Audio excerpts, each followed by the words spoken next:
Hi, I'm a board certified cardiologist practicing in the US. Today I want to talk about the common benign arrhythmia causing palpitation. When I see patient in the hospital and I got consult to see patient with palpitation, these are the common benign arrhythmia that I have seen. Number one is atrial fibrillation.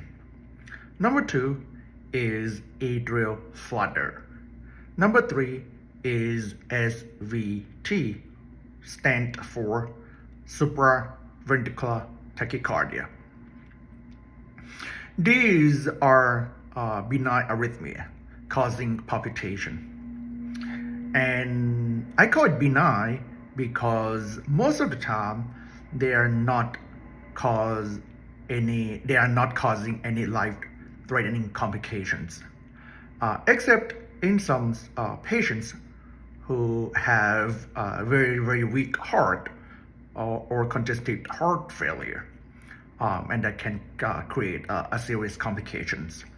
Or patients in the hospital who have multiple medical conditions.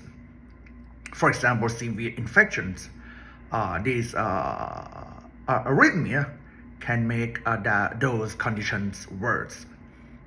But otherwise, in the healthy people who do not have any heart failure or weak heart, these arrhythmia normally don't create any life-threatening or fatal complications. Now, as cardiologist, when I see a patient, number one, I have to identify what kind of arrhythmia that patient has, because the way that I treat each arrhythmia is different in terms of medications and also in terms of stroke prevention, especially the stroke preventions. And that because atrial fibrillation and atrial flutter are known to put patients at risk of having embolic stroke in the future.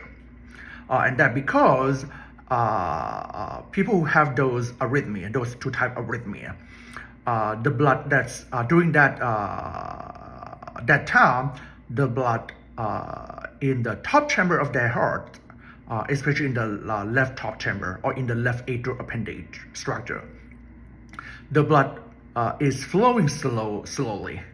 As a result, it put patient at risk to develop a clot inside the left atrial appendage. And if that clot, unfortunately, if it moves to the brain circulation and occludes brain arteries, it can cause a stroke, acute stroke, and we call that acute embolic stroke.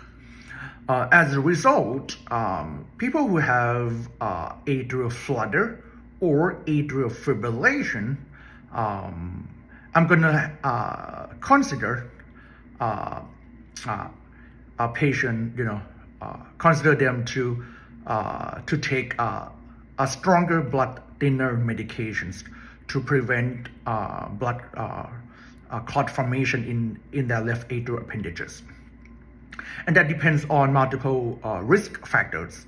For example, whether or not they have any history of strokes, or are they diabetic? Do they have any hypertension? Or do they have any history of coronary artery disease or any congestive heart failures? So that depends on multiple risk factors before I recommend patient to take a blood thinner medications. Now, on the other hand, SVT or supraventricular tachycardia, it does not put patient at risk of having stroke.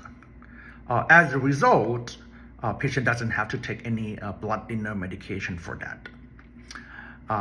So that's very important for me as a cardiologist to identify and give patient a correct diagnosis what kind of arrhythmia that patient has.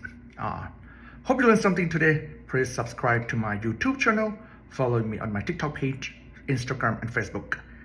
If you would like to see my credential, is on the YouTube channel. Follow the link on the website or just Google my name. Thank you.